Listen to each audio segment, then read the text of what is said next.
No Olhar de Líder dessa semana, a conversa é com Cristiano Teixeira, diretor-geral da Klabin. A empresa é a maior produtora e exportadora de papel para embalagens e embalagens de papel do país. E também é a única representante no Business Leaders, que é um grupo formado por 10 executivos de empresas em todo o mundo para discutir questões de sustentabilidade. O grupo vai se reunir a partir de domingo, em Glasgow, na COP26. Boa tarde, Cristiano, tudo bom? Boa tarde, Irani. Um grande prazer e satisfação conversar aqui com você. O prazer é nosso e te agradeço demais a participação no nosso programa. Primeiro, eu queria que você falasse um pouco como é que foi o convite para participar desse fórum, desse evento, e qual será a pauta que a Klabin vai levar. Perfeito. Bom, Irani, o convite ele se deu por meio de anos de atuação, né? Assim que a gente gosta de colocar, né? A Klabin é uma empresa de 122 anos, né? E ela tem sido referência em sustentabilidade, né? No mundo todo, né? E essa referência global, ela não é por marketing, né? Ela nasce a partir de reconhecimento e certificações que de alguma forma, criam métricas para você olhar para o setor, no caso, o setor de papel e celulose, né? Então, na medida que esse reconhecimento ele vem acontecendo na nossa história, uma construção que eu sempre falo que a gente evolui na medida que a sociedade civil evolui, né, nos seus comportamentos, exigências, demandas, né? Na nossa juventude, na nossa infância, não são os mesmos comportamentos que a gente enxerga hoje. E hoje o que a gente vê é um comportamento de uma sociedade absolutamente preocupada com o meio ambiente, com os efeitos da nossa ação no meio ambiente, o que isso vai trazer de consequência para o futuro. Então, essa ação da Klabin no tempo, reconhecida por certificações, institutos independentes, talvez tenha nos levado, Paulo, talvez porque essa resposta ela não é objetiva, né? Mas talvez tenha nos levado para tanto ter sido convidado para participar do grupo Business Leaders, presidido pelo próprio presidente Alok Sharma, presidente da COP, como também eu tenho a honra de ser o embaixador do ODS 13 do Pacto Global da ONU aqui no Brasil. Então, são reconhecimentos que acontecem na consequência de ações aí nas últimas décadas, né, da nossa história. E a pauta principal? A pauta, a nossa reivindicação como empresa cidadã é garantir que, de fato, os gases de efeito estufa, que são tão importantes para a nossa agricultura, são tão importantes para a própria convivência humana com esse meio ambiente há séculos, né? Isso já é claro, já é óbvio, já é transparente, reforçado principalmente pelo sexto ciclo de estudos e análises dos cientistas do IPCC, portanto, o último relatório do IPCC divulgado, que essa concentração dos gases de efeito estufa já é fato científico que está levando ao aquecimento global. Então, esses últimos 200 anos da nossa história da humanidade, quase 5 bilhões de anos, ou 5 milhões de anos, mostra que os últimos 200 a nossa ação de alguma forma interferiu na geofísica do planeta. Dado este fato científico, portanto, de notório saber daqueles que estudam o assunto, nos obriga a praticar uma crítica construtiva a todos os grandes emissores, principalmente de CO2 no mundo, mas não só o CO2, né? Para que se mitigue, para que se reduza, para que se mude tecnologia. O Brasil ele é bastante lembrado consistentemente e com razão da nossa necessidade, por exemplo, de desmatamento ilegal da Amazônia, mas a gente sabe que mesmo acabando isso imediatamente, se a gente não muda a matriz energética do mundo, reduzindo drasticamente o consumo de carvão e de óleo, né, principalmente na China e alguns outros países, essa reversão, tá? Que já não é uma reversão do ponto imaginário das pessoas da temperatura global, mas essa reversão de uma situação mais dramática para administrar aquilo que já é dramático, talvez não seja possível. Então, o nosso papel, nossa pauta lá é ir lá, cobrar das empresas, principalmente do setor privado, que é o meu papel, é de onde eu venho, e é o meu papel lá, né, na COP, cobrar do setor privado que ele se comprometa com metas de redução de emissões baseadas na ciência, tá?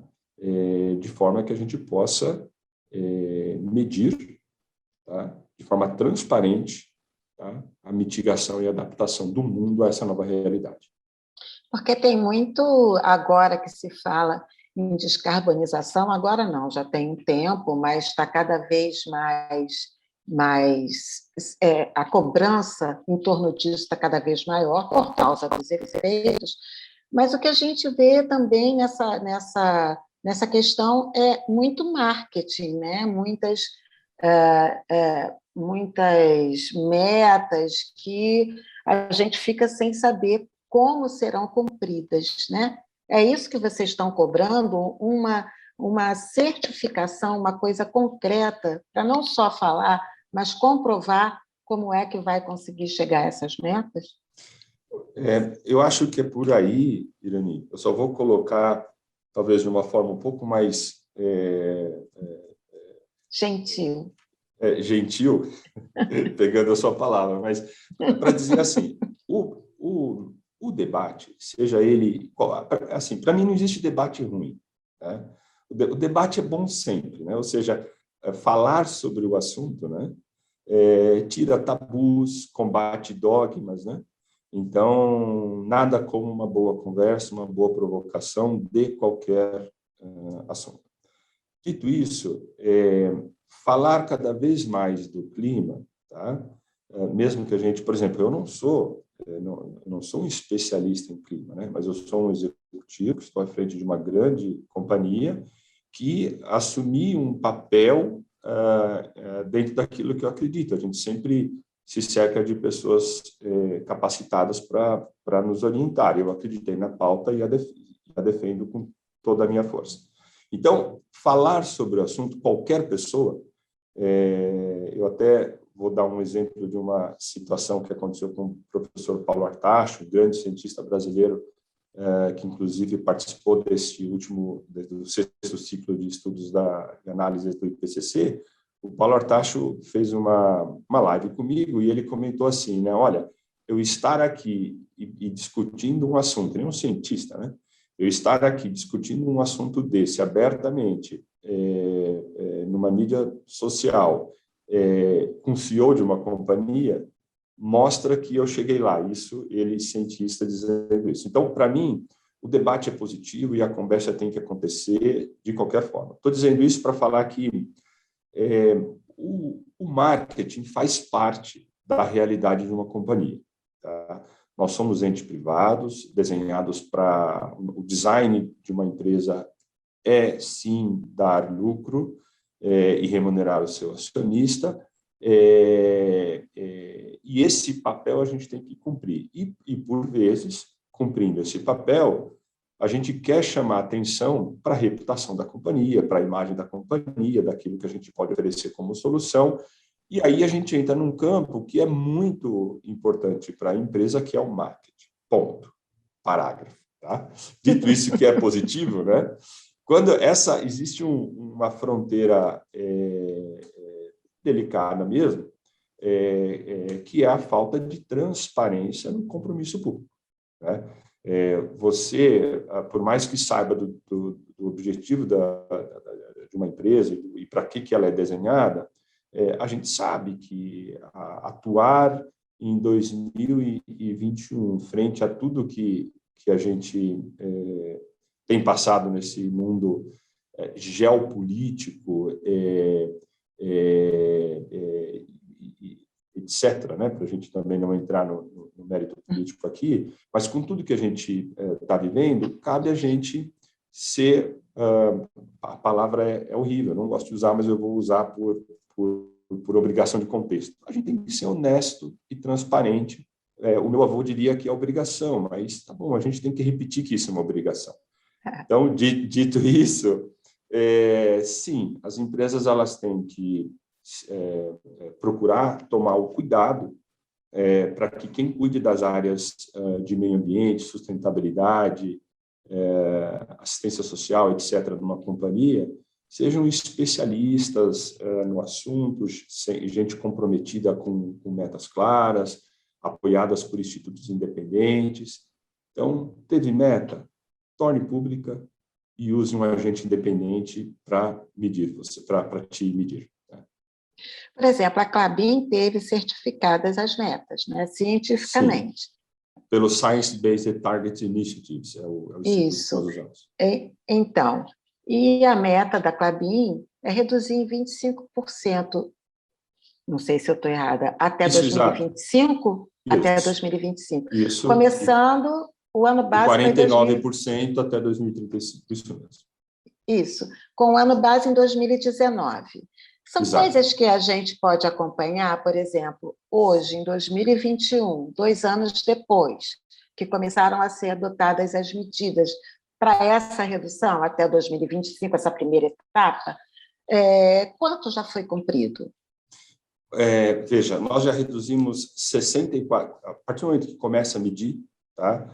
Nós já havíamos reduzido 64% da nossa emissão. A emissão é sempre medida por CO2 equivalente por tonelada de produto. Tá? Essa é a forma, a gente pode usar outras métricas, essa é a métrica que nós utilizamos e normalmente são as métricas da indústria. Nós já vínhamos reduzindo isso fortemente. Tá? Por que isso? E é simples, pelo menos dentro do Brasil, compreender isso. A matriz energética brasileira, ela, além de ser pautada, por exemplo, na mobilidade social pelo etanol por muitos anos, né? Então, usar carro a álcool é uma realidade para nós há muitos anos, né? Que é um combustível limpo em comparação com a gasolina, por exemplo. Quando a gente vai para dentro de uma indústria, a indústria como um todo já optou por usar biomassa há muito tempo. Tá? E a biomassa, obviamente, que com instalações adequadas, ela é muito mais limpa, ela é renovável, é de base renovável, e ela é mais limpa do que fontes fósseis, obviamente. Nesse contexto, qual que é o negócio da Klabin? Quando a gente cose a madeira, um processo de cozimento em uma panela de pressão, tá? Isso solta um líquido, né? Esse líquido, tá? Ele é uma biomassa líquida e tem alto poder calorífico, tá? E, portanto, eu tenho um superávit de energia térmica, a partir dele eu cogero energia elétrica. Dado essa informação importante, só para explicar, essa indústria ela vem se modernizando, transformando a sua base, a sua matriz energética, então, de fóssil para limpa, né, para renovável, há mais de 20 anos. Então, quando eu falo 64% de redução até 2019, é porque esse trabalho já vinha sendo feito. Quando você faz um paralelo com o Brasil, tem uma história parecida aí, né? A gente fala assim muito, né? As nossas florestas estão preservadas, tá? E de fato estão. 66% do nosso território é de floresta preservada. E quando a gente começa a falar daqui de agora, então a nossa base, em comparação com outros países, é diferente, porque os países desmataram por séculos, a gente não. No caso da nossa indústria aqui, nós transformamos a nossa matriz e agora, portanto, a nossa base já é melhor do que as outras. Dito essa explicação, a Klabin, como que você mede a Klabin? A partir que nós assumimos as metas pelo Science Based Targets, como é que funciona isso? Você submete a esse instituto, independente, você submete a ele avalia as suas metas, vê o que você já fez, e fala de agora em diante você vai ser medido por isso e tem cortes nessa meta. E o que a gente faz? A gente cria dentro do nosso site, dentro de uma matriz de informações e certificações da companhia, está lá dito esse número, e a gente divulga constantemente a nossa emissão por tonelada, de forma que você possa medir para onde isso está indo. Então, a minha afirmação para você positiva é de que sim, nós vamos atingir, né? Estamos avaliando, inclusive, se é possível antecipar alguma coisa, mas a gente ainda não pode divulgar isso. E da onde está vindo isso? Por tecnologia e inovação, Irani. Porque eu dei um exemplo na qual a tecnologia é dominada, que eu falei cozer a madeira e, a partir dessa biomassa líquida, gerar energia, né? Hoje, o que nós estamos fazendo? Um dos últimos equipamentos na indústria de papel e celulose, que a indústria como um todo não conseguia mudar, pelo menos na América Latina, no Brasil especificamente, não conseguia mudar de óleo combustível, por exemplo, para uma energia renovável, né? Esse equipamento se chama forno de cal, tá? Dentro do processo de produção tem esse equipamento que consome muito óleo, tá? E a Klabin foi pioneira na escolha, né? Depois de uma outra empresa também já escolheu esse equipamento e já está instalando, são 2 empresas no Brasil, que gaseifica, tá? A biomassa, transformando num gás que vai substituir esse óleo combustível lá nesse forno de cal. E isso só foi possível, essa tecnologia não era disponível há alguns anos atrás, mas ela é disponível agora. E aí a gente investe. Isso que a gente chama de mitigação, fazendo o link do que nós estamos falando com a própria COP, né? E com os objetivos da COP. Mitigar é investir em tecnologia de forma que você reduza a sua emissão de carbono por tonelada na sua produção. Interessante. A gente teria como saber quanto a Klabin tem investido em tecnologia, assim, dos investimentos da Klabin nos últimos 2 anos? Qual o percentual de investimento tecnológico?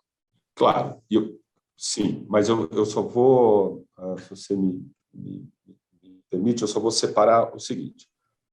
Existe um percentual sobre o faturamento, que é até, como é mais comum falado, tá? Quando você fala em investimento em inovação. Tá? E normalmente se fala, olha, depende da indústria, no nosso caso, é de 0,3% a 0,35% a 0,45% da receita líquida da companhia é investido em inovação. Mas esse investimento, eu vou chamar ele de mais transformacional de produtos, principalmente. Tá? Agora, quando a gente fala em tecnologia, de uma forma mais abrangente, todo equipamento novo que você investe hoje, não é só nesse setor, mas todo equipamento novo que você traz, você, além de cumprir a legislação atualizada, você traz ele com, por exemplo, com mais eficiência, com menos poluentes e assim por diante.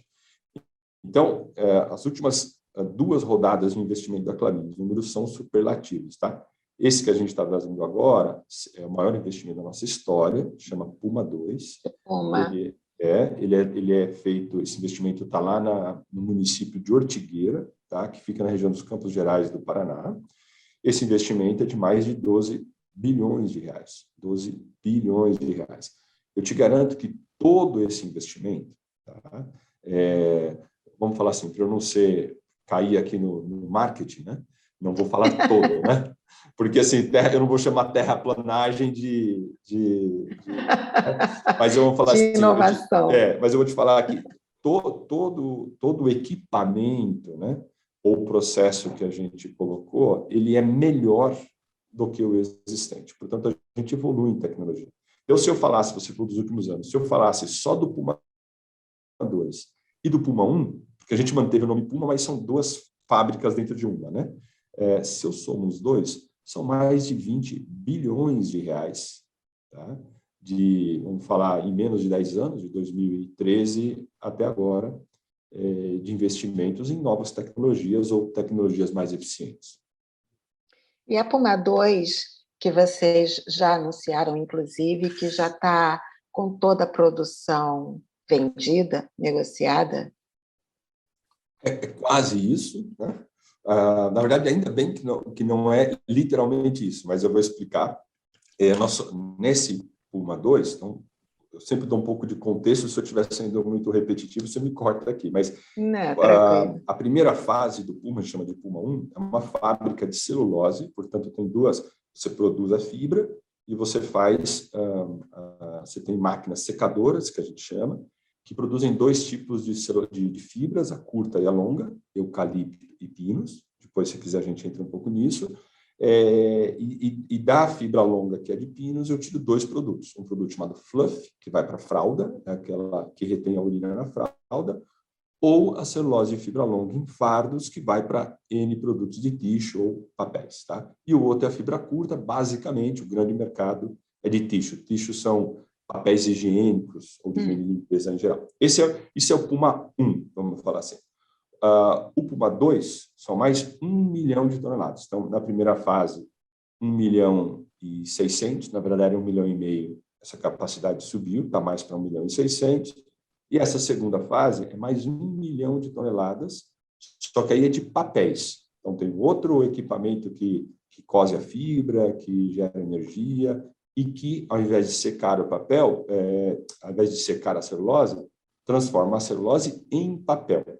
Então, se eu fosse falar em integração, a celulose, você para nela, na máquina secadora e produz a celulose, e quando você fala de papéis, você dá um passo a mais na cadeia produtiva, e você faz o papel, que aí sim vai para embalagens. Que tipo de embalagens? A caixinha do Tetra Pak. Usando a Tetra Pak, é um importante cliente da gente, mas fica direto à explicação. Aquela caixinha é feita por um cartão, e nós somos um dos 3 produtores globais. Quando eu falo globais, tem capacidade de atender a Tetra Pak no mundo todo. Quem são os 3 fabricantes? Um finlandês, um sueco e nós, aqui no Brasil. Tá? Portanto, cartão segunda máquina, produto basicamente Tetra Pak e outros, e na primeira máquina, dessas 2 de 1 milhão de toneladas, é o Kraftliner, que é o papel que vai para a caixa de papelão do lado. Primeira máquina, muito ligada a e-commerce no mundo todo, ou embarque de proteínas aqui no Brasil, e essa, sim, de fato, a gente tem pelo menos 2/3 da máquina vendido, inclusive por meio de contratos, e 1/3 que a gente não fez contrato, mas a gente vai vender no mercado, mas com, obviamente, uma carteira de clientes tradicionais. Na segunda máquina, que é a de cartões, a gente já tem também cerca de 1/3 contratado e, por enquanto, 2/3 não contratados, mas ela está mais para frente. Ela começa em 23 e essa primeira máquina já começou agora em agosto de 21. Vocês estão num momento bom, né? Sim. Vocês estão num momento bem bom, inclusive de mercado, do investimento próprio, e também o mercado está bom para vocês, né? Só que o dólar alto, de uma certa forma, é muito bom para o resultado nas exportações e tal, mas aumenta um pouco os custos, né, dos insumos. Vocês estão conseguindo repassar esse custo de insumo? Há uma previsão de que vai haver mais repasse esse ano. Como é que você está vendo esse momento do dólar de disparada e o reflexo disso para a empresa? Essa pergunta ela é tricky, no sentido de que a gente não consegue ser alienado ao mundo, né? Nós somos cidadãos do mundo, né? Então a gente é pessoa física indo no supermercado, né? E ao mesmo tempo a gente é executivo de empresa olhando entre aspas, para o benefício, no caso do faturamento. Então, olha, os custos que aconteceram, a pressão de custos, as quedas vamos falar, a ruptura das cadeias produtivas e de logística que a gente viu pós-pandemia, coloca, né, Irani, todos nós a uma realidade que a gente ainda não enfrentou. Você poderia até dizer assim, não, mas o Brasil, na década de 80, veja, não tem nada igual àquilo que a gente está vivendo hoje, principalmente, eu não vou voltar para o mérito da pandemia, por toda a dor humanitária que isso dá, mas eu vou me pegar só na parte econômica. Isso que a gente está vivendo hoje é a tentativa dos governos, com ações anticíclicas, né, de evitar uma queda maior ainda do que aconteceu na economia global. Essa tentativa, por meio dessa ação anticíclica, está trazendo efeitos preocupantes, entre eles a inflação, né? A inflação ela ela não é não é um produto do empresário, né? O empresário ele não cria inflação, eu não aumento o preço porque eu quero, né? A inflação ela é uma ação monetária ou um produto da política fiscal de um governo, né? Ou seja, ou você gasta mais, tem que emitir, ou você só emite dinheiro, ou você, seja qual for a liquidez que você trouxe ao mercado, isso de alguma forma gera inflação que impacta e a gente repõe. Como repõe? Repõe margem. Porque quando a gente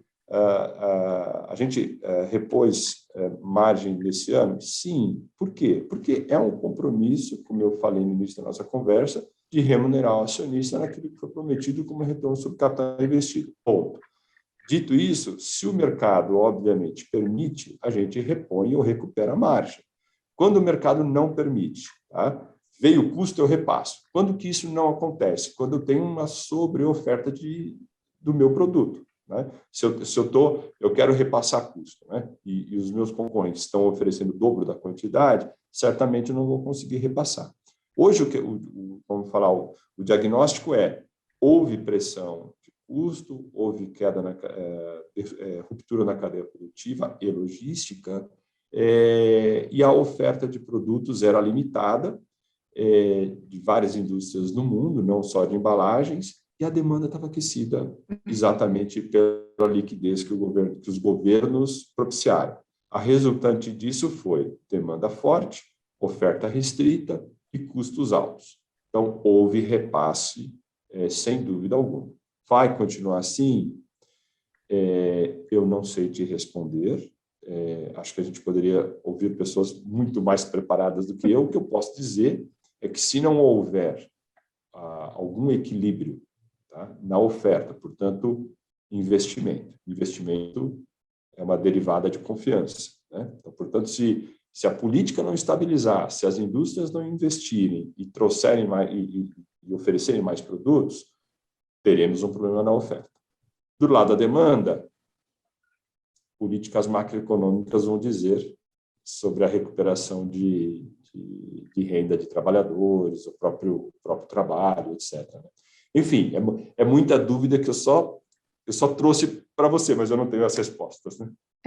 Não parece um cenário muito animador. Agora, voltando um pouquinho para a questão de meio ambiente, e na COP26, você falou aí um pouco de Amazônia, né? Dessa imagem até que o Brasil tem e da pressão internacional sobre o país. A gente não está com uma imagem muito boa.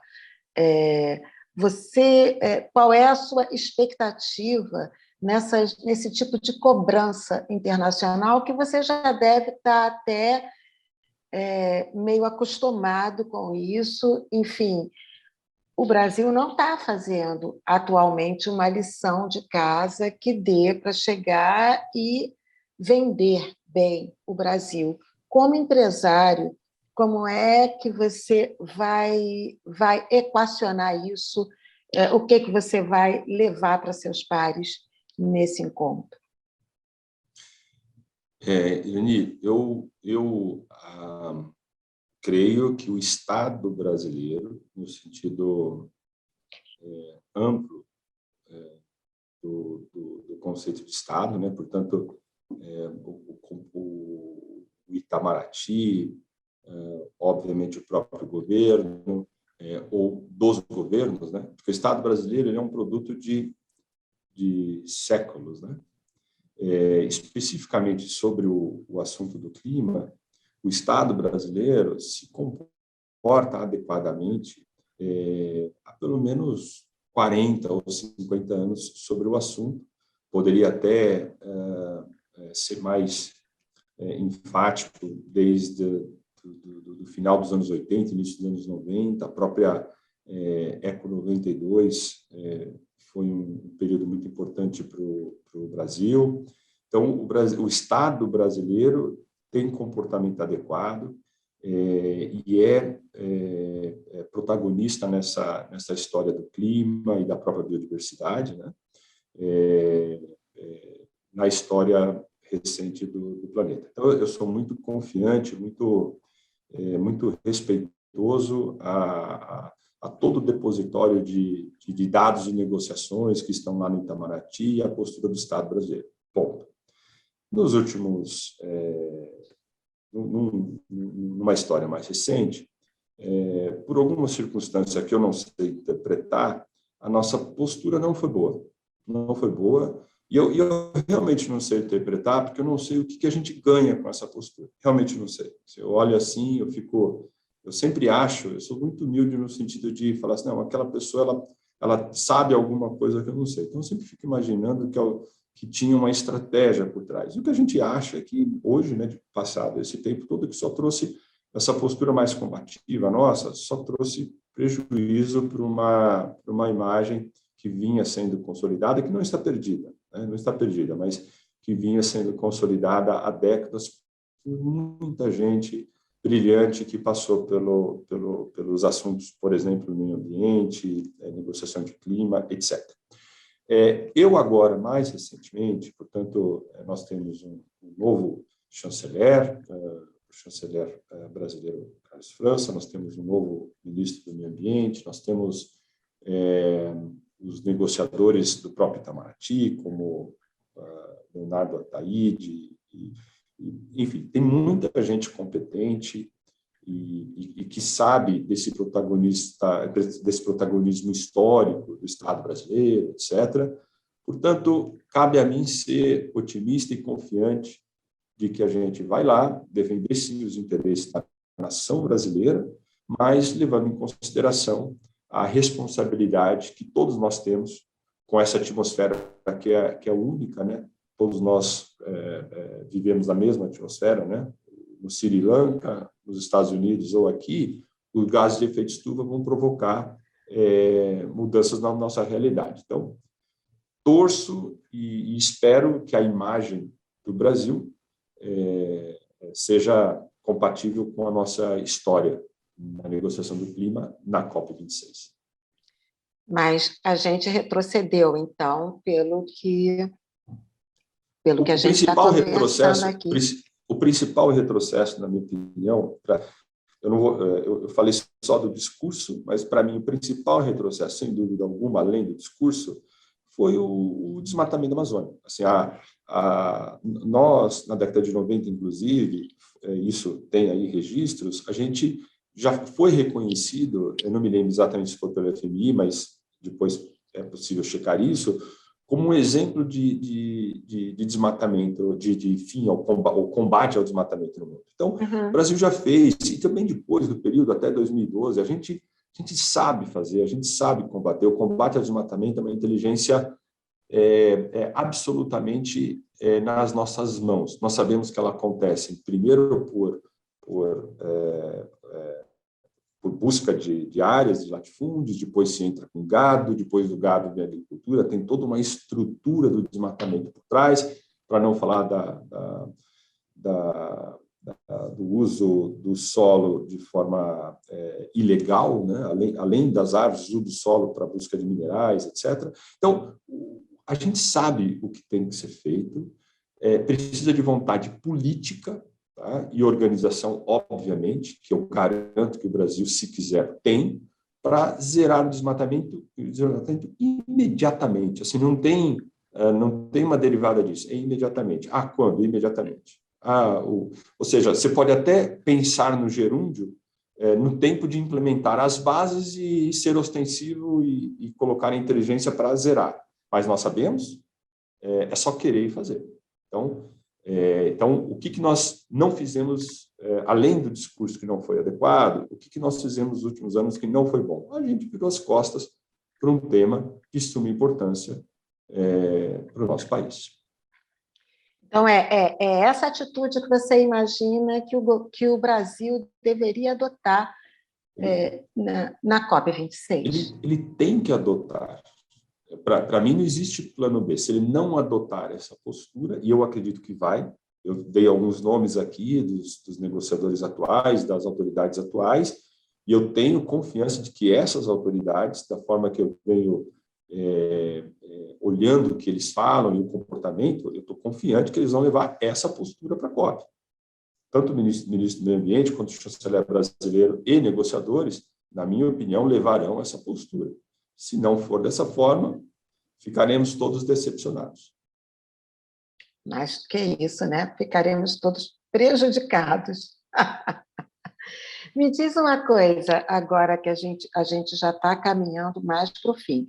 A Klabin, ela tem recorrido a linhas de crédito atreladas a metas de sustentabilidade, né? Esse, na sua opinião, vai ser o caminho para agregar as empresas em torno desse objetivo? Mais do que isso, assim, a gente tem como fazer um balanço da Klabin, por exemplo, o quanto que ela já captou em financiamento, em emissão de bônus, enfim, atrelado a título verde, é esse o caminho? Irene, sim, e esse caminho ele só foi possível com a entrada mais recente, vamos colocar dessa forma, não só dos investidores institucionais, como também os bancos, com uma postura muito mais factual, né, sobre ESG. Tá? Então, se eu pudesse dizer assim, olha, o que tem levado ao setor privado, mais precisamente as indústrias, né? Eu falo as indústrias porque é onde tem a transformação e é onde normalmente acontece mais relação com o meio ambiente, né? Água, atmosfera, etc. Uhum. Então, quando um banco fala, se você quer recurso, eu te dou esse recurso de forma mais competitiva, portanto, custo mais baixo de captação.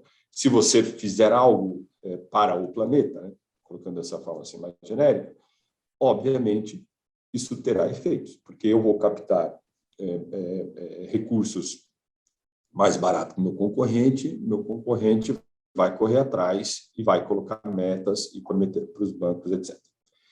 Agora, né, como tudo na vida tem vamos falar, vários lados, né? Nem dois lados, né? Eu vou usar esse exemplo dos bancos ou das captações, que a Klabin, de fato, tem emitido bons com esse compromisso, né, de alguma melhoria, ou por consumo de água, né?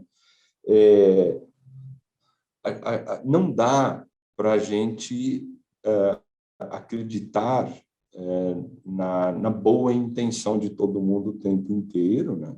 Acho que a história já nos provou várias vezes que, além das boas intenções, nós temos que ter regramento, legislação, né?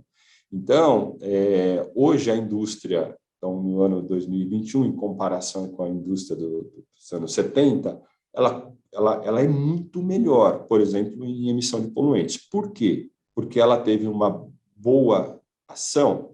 Não necessariamente. É porque ela cumpriu uma evolução da sociedade civil, na qual os governos, né, interpretaram a sociedade civil, transformaram em legislação e criaram protocolos e regulamentos para que as indústrias seguissem. Portanto, nós não acordamos todos os dias e pensamos, quero fazer mal a alguém, mas também nós não acordamos todos os dias falando, vou ser bom samaritano o tempo todo. Então, portanto, eu acredito rigorosamente na imposição e na legislação, na regulação de governos, por exemplo, para a emissão de poluentes. Tudo que é relativo ao meio ambiente, desmatamento, recursos, né? Se todo empresário, se todo agricultor, se todo pecuarista no mundo todo, na hora que for no banco pegar dinheiro, o banco falar, me dá aqui a matrícula do seu terreno e a sua licença ambiental e a sua, ou seja, todas as suas certidões de que você é um bom pecuarista, que você é um bom agricultor, se todos fizessem isso o tempo inteiro, portanto, não ficar só nas boas intenções, certamente o mundo não estaria onde nós estamos em função dos problemas climáticos, etc. Ok. Cristiano, eu acho que eu já me cedi aqui também. Eu queria te agradecer demais e queria deixar em aberto aqui se você tem alguma mensagem final aqui no nosso programa. Irene, acima de tudo, agradecer a oportunidade. Muito bom conversar com você e com a Agência Estado. Para nós é realmente uma satisfação. A mensagem que fica é a gente prestes a viajar, né? Agora para a COP, né? A gente sabe que esse período de reflexão sobre o clima, na qual essa COP é onde as discussões vão ocorrer, né? Que isso não fique só nesse momento, né? Porque a gente sabe que a vida é feita de ondas, né? E que essa onda tem uma marola bem para que fique realmente por muito tempo, né? A gente tem que reconhecer de que esse efeito que a gente já percebe na pele, no nosso dia a dia, de aquecimento global e de mudança no regime de chuvas, na precipitação das chuvas, etc., tem trazido desconforto para todos nós. Portanto, vamos reconhecer isso, vamos guardar essa reflexão durante a COP e vamos mudar o nosso comportamento. A gente precisa mudar o comportamento global em relação às emissões. É isso mesmo. Muitíssimo obrigada, Eu viu? que agradeço. E muito sucesso para você lá no evento. Obrigado, um grande prazer.